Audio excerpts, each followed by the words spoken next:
અંતિમધામ charitable ટ્રસ્ટે ધર્મ અને વિજ્ઞાનના સમન્વય સાથે સામાજિક કલ્યાણના અનેક પ્રોજેક્ટો જાહેર કર્યા. વાત કરવામાં આવે તો અમદાવાદના અંતિમધામ ચેરિટેબલ ટ્રસ્ટે ધર્મ અને વિજ્ઞાનના સમન્વય કેન્દ્રમાં રાખીને અનેક સામાજિક અને શૈક્ષણિક પહેલની જાહેરાત કરી છે. ટ્રસ્ટ દ્વારા રજૂ કરેલા રોડમેપમાં યુવાનોને સનાતન પરંપરાઓ પાછળના વૈજ્ઞાનિક અભિગમથી પરિચિત કરવો, ડ્રગ્સ મુક્તિ અંગે જાગૃતિ ફેલાવવી, માનસિક સ્વાસ્થ્ય અંગે માર્ગદર્શન આપવું તેમજ સમાજ સેવાના વિવિધ પ્રોજેક્ટ હાથ ધરવાનો સમાવેશ થાય છે.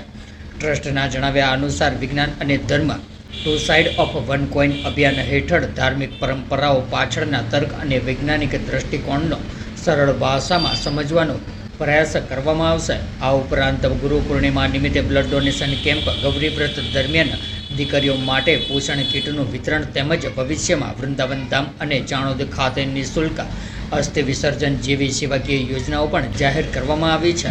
ટ્રસ્ટનું માનવું છે કે ધર્મ, વિજ્ઞાન અને સમાજ સેવાના સમન્વય દ્વારા યુવાનોમાં સકારાત્મક મૂલ્યો વિકસાવી શકાય અને સમાજના વિવિધ વર્ગોને ઉપયોગી સેવાઓ પૂરી પાડી શકાય છે.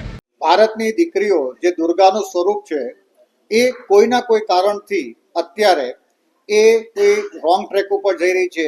એ દીકરીઓ જો હિન્દી સંસ્કૃતિઓના જે પણ સનાતન નિયમો છે એનું પાલન કરે અને પોતાના પરિવાર સાથે થોડોક સમય ગાળે તો આપણે પાછી સનાતન સંસ્કૃતિને ઉજાગર કરી શકીશું.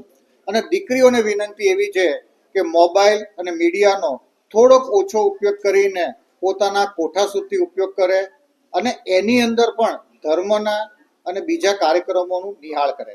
અંતિમધામ આશ્રમ દ્વારા અમે દીકરીઓની ગૌરવ અને વ્રત દત્તક લઈ રહ્યા છીએ. જે દીકરીઓને ગૌરવ અને વ્રત કરવું હોય એનો સંપૂર્ણ ખર્ચો અંતિમધામ આશ્રમ ભોગવશે. કારણ કે આ દીકરીની અંદર ધર્મની સ્થાપના રહે અને દીકરી 20 વર્ષ પછી આપણે એના માટે કોઈ ઘર વાપસીના કાર્યક્રમ ન કરવા પડે, એ અમારું મુખ્ય ઉદ્દેશ છે. અંતિમધામ આશ્રમ દ્વારા ગુરુ પૂર્ણિમાના દિવસે બ્લડ ડોનેશન કેમ્પનો કાર્યક્રમ છે. જે પણ વ્યક્તિ એના ગુરુદેવને માનતા હોય અને જે પણ વ્યક્તિ એના ગુરુદેવને સમર્પિત હોય, ગુરુદેવ આ જગતમાં હોય કે ન હોય, પણ તમારું 1 યુનિટ લોહી, રક્ત તમે અમને અર્પણ કરજો. આ રેડક્રોસ સોસાયટીને આપણે અર્પણ કરીશું, જે થેલેસેમિયાના બાળકો માટે કાર્યક્રમ કરી રહ્યો છે. અને તમારું 1 લોહી રાષ્ટ્રમાં શાશ્વત રહેશે અને તમારા ગુરુદેવને અર્પણ રહેશે.